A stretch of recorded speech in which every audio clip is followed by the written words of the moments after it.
Estado, ni a la Xunta de Galicia, ni a la provincia. Pertenece a los propios vecinos de la parroquia. Tú, si necesitabas ir a comer, podías coger de allí sin pedirle permiso a nadie, podías coger madera, toxo, cualquier cosa. Pertenece a los habitantes de la parroquia. Eso es algo que se heredó del derecho germánico. Bueno, cualquier pregunta de eso, me decís. Bien, ¿sabéis qué es esto? Todos estudiamos esto en clase de lengua española, pero nunca nos lo enseñaron, ¿no? Estas son las famosas glosas emilianenses, ¿vale? Y las glosas emilianenses tienen un nombre precioso, pero ¿qué son las glosas emilianenses? Bueno, básicamente todos hicimos glosas alguna vez. Todo el mundo que estudió alguna lengua hizo glosas. Básicamente tener un texto, no entiendes una palabra, vas al diccionario, buscas y apuntas al lado. Bueno, pues esto son las glosas emilianenses. Franceses y españoles se pelearon durante muchísimo tiempo por ver cuál era la lengua románica más antigua. Eso implica buscar de qué lengua románica tenemos una evidencia anterior. Y eso lo hacen sin el contexto de la época, ¿vale? Porque ¿qué significa eso realmente? Bien, Códice Calixtino, famoso porque hace unos años lo robaron de la Catedral de Santiago. Bien, son 5 libros, concretamente. Uno de ellos es famoso por ser la primera guía de viajes de la historia de nuestro contexto cultural. Un monje francés hace el Camino de Santiago y escribe, pues, cuando pasas por el País Vasco, pues, cómo se dice iglesia, cómo se dice pan. Ten cuidado aquí en este puente porque te pueden atracar. Una guía de viaje. También está en este libro la primera partitura de la historia en polifonía. Bien, texto, latín. Y esto es el pergamino Bindel, que recoge las cantigas, como podéis ver ahí arriba, de Martín Codax, ¿vale? Cantigas de Amigo. É un dos poucos, non sei se é o único, creo que é o único texto que recolle a música para interpretar as cantigas medievais. Encontrouse nos Estados Unidos, como tantos outros documentos medievais, forrando outro libro, estaba de tapas. É galego-portugués. Entón, por que temos isto en latín e isto en lingua vernácula? Moi fácil. Ninguén pretendía escribir isto en programa na lingua vernácula. A ver, non se estades familiarizados con codiglosia, es cando, digamos, hai un contexto de dúas linguas, hai unha lingua A, unha lingua B, pero tamén pode haber unha endodiglosia, é dicir, nunha mesma lingua que haxa unha modalidade A e unha modalidade B. Vale, naquela época, ninguén tiña conciencia de estar falando outra cosa que non fose latín, pasa que era o seu latín. O que non se ocurría era escribir un libro importante na lingua que falaba o povo, se utilizaba o latín. Entón, que significa que un cura, un monxe, escriba na marxe dunha páxina como vimos antes?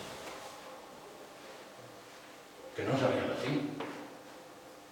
E que significa que un monxe naquela época non teña os suficientes coñecementos de latín? Que detrás non hai unha cultura potente. Porque senón educarían ben, correctamente, as persoas que estaban encarregadas de certos traballos. Que significa isto? Os topónimos germánicos dinnos algo, témonos agora e temos que preguntarnos por que hai isto aquí. Entón, por moito que nos digan que os visigodos, tal, non sei que, aquí tuvo que haber algo. Que significa isto? Que exista isto, esta maravilla, e ao mesmo tempo esta outra maravilla. Iso significa que hai unha corte detrás. Non nos poden negar que había un reino de Galicia. As evidencias chegaron ata nós. Bueno, son cantigas de amigo, pero podemos seguir afondando en outras cousas. Os occitanos tamén escribiron cantigas de amor. Ata nós non chegaron tantas como deles, pero temos cousas especiais. como eles, escribíamos cantigas de amor. Escollín esta porque de aquí sacou Manuel Rivas el título de uno de sus libros más famosos, Que me quieres, amor, que después de él se hizo la película La lengua de las mariposas. Amor, a ti me veño a queixar de mía señor, que te faz enviar cada dormio sempre me despertar e fazme de gran coita sofredor. Pois mela non quer ver nem falar, que me queres, amor? O sea, se ela pasa de mí, por que me estás aquí molestando, amor? Vale? Bueno, vedes moitos tópicos da literatura de amor daquela época, que se chama a coita sofredor, sufrir, estaba de moda sufrir moitísimo por amor, e el tratamento da señora como de señor, un señor medieval, se lle pleitesía a señora. Pero despois temos dúas variedades de cantigas que non tiñan os occitanos, vale? Que son a cantiga de amigo, que, como podedes ver, seríame eu na ermiga de San Simón e cercaronme as ondas que grandes son. Estando na ermiga en Tortar, cercaronme as ondas grandes do mar. Ben, morrerei eu fermosa, vale? Que é original aquí? Que a voz poética é unha muller, non é un home, vale? É unha muller a que está esperando por o seu amigo, vale? Basicamente, o tópico destas cancións é a muller agradando. E neste caso, digamos que é un pouco agobiante, porque ela está na illa, está subindo a marea, o istmo que levaba daquela de San Simón ao continente estáse cerrando, ele está esperando ali e non ven ninguén. Ben, é a única composición que temos deste autor, Mendiño. E despois temos as que para mí son máis divertidas, que son as de escarnio, que se escribían contra alguén ou contra un grupo de xente. E de feito, unha das máis bellas cantigas é unha cantiga de escarnio contra o rei de Navarra, escrita por un home que tiña terras en Aragón. E este señor decía que cada vez que o señor de Aragón, o rei de Aragón, marchaba as súas posesións polo Mediterráneo, o de Navarra, que era un cobarde, aproveitaba e invadía Aragón, non? E era algo así como, ora faz hosto o señor de Navarra, porque en Proensa este é o rei de Aragón, vale? Bueno, pois esta é un pouco contra o estado eclesiástico, non? Entón, a abadesa oí dizer que erades moi sabedor de todo ben, o sea, que sabes de todo. Por amor de Deus, queredevos doerme min, que o ano pasei, que ben vos xuro que non sei máis que un asno de foder. Ose casei e non sei como se fai o asunto. Entón, que me facen sabedor de que vos sabedes non ser de foder e de todo ben. O sea, dime que ti sabes facelo moi ben. Bueno.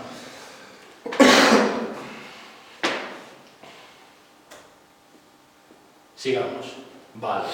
Un pouco resumo. Que é isto? Que, recoñecedlo, o escudo, diversas versións sacadas de textos medievais del escudo de Galicia. Vale? E que é o escudo de Galicia? un copón.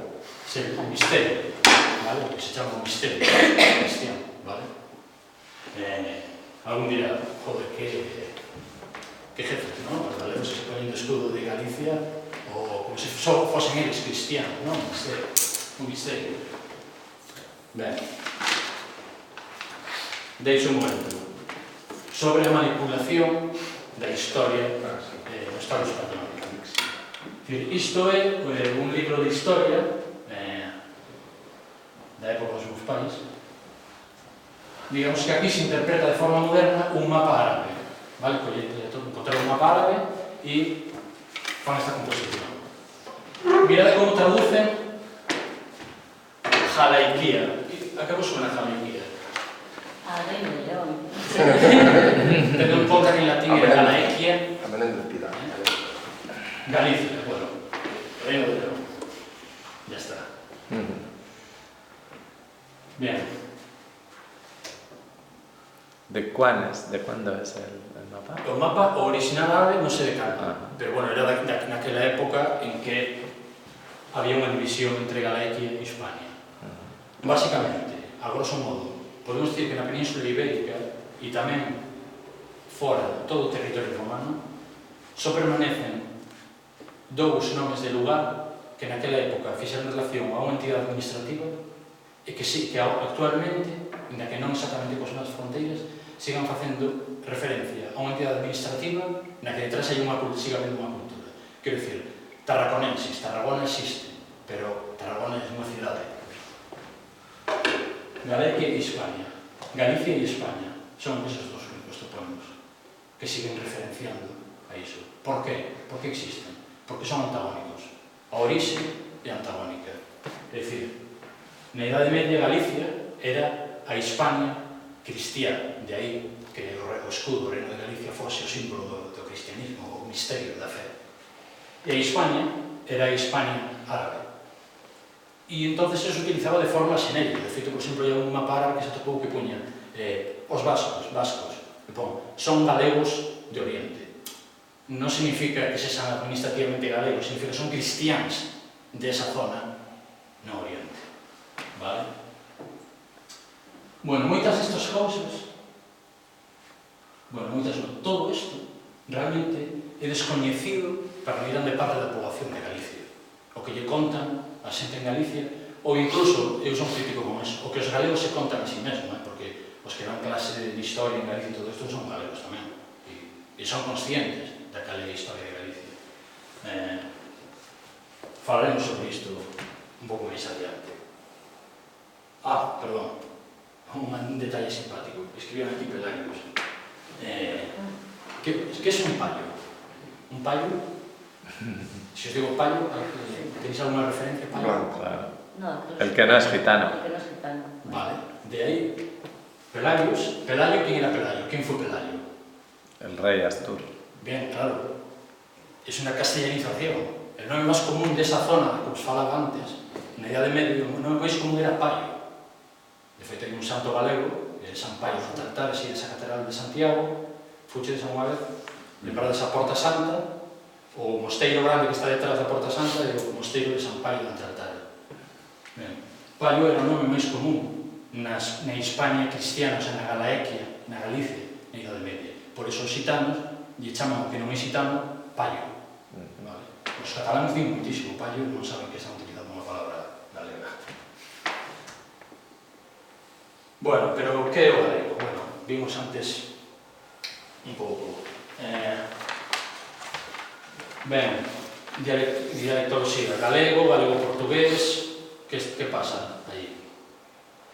No seu libro, A dialectoloxía galega, de Francisco Fernández de Rei, el día que é a eminencia da dialectoloxía galega, na introducción di expresamente en ambas dúas partes dominio se fala a mesma lingua, o sea, lingüísticamente é o mesmo. Que pasa? Sociolóxicamente non. Portugal é un estado, Galicia está dentro de outro estado, e iso xenera unha serie de situación, digamos así, que, bueno, fan que falemos de galego e de portugués. Despois podemos debatir sobre isto. Pero, bueno, o doble L e o doble N latino se simplifican en L e N, vale? Pulu, cana, por e cana. E, polo tanto, cando só hai un L ou un N en latín, cae, vale? Desaparece. En vez de volar, voar. En vez de luna, lua. E despois o galego acabou perdendo, bueno, o malo é que non temos grabacións orais da Idade Media. Entón, por exemplo, cando algún, acabo. A nasalización, en principio, en galego se perdeu, vale? Inda que o noso L velar, vale? Este unha man, non, cando pronunciamos o L nos galegos non poñemos o bico da lingua diante, poñemos o longo da lingua no velo do paladar, vale? E iso é nasal, vale?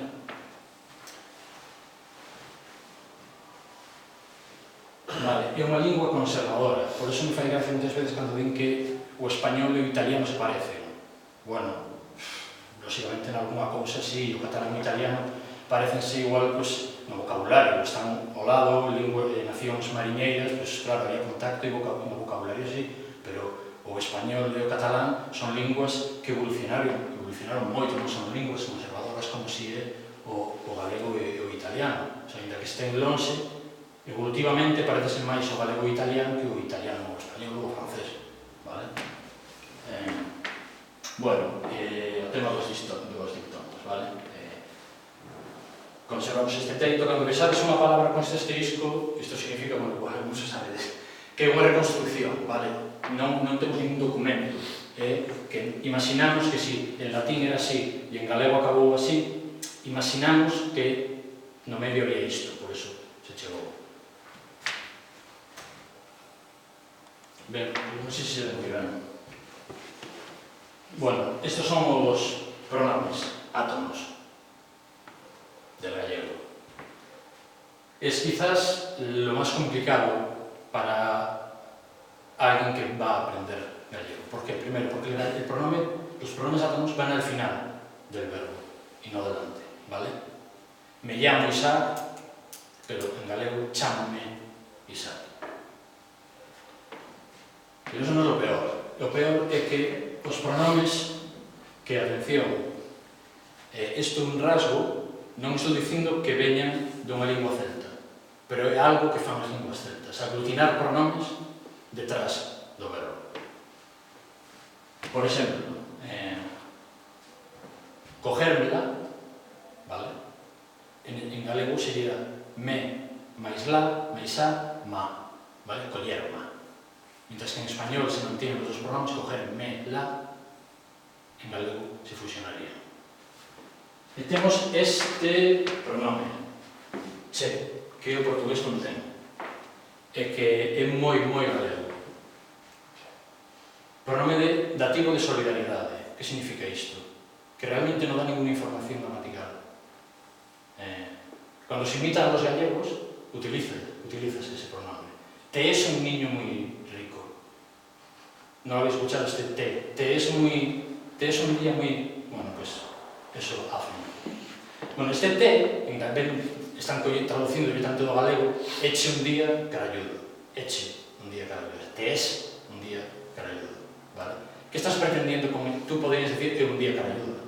Pero con este che, eche, o que estás intentando é crear unha solidaridade coa persoa que te está escuitando, vale? Como, queres que che diga sí? Sí, é verdade, vale?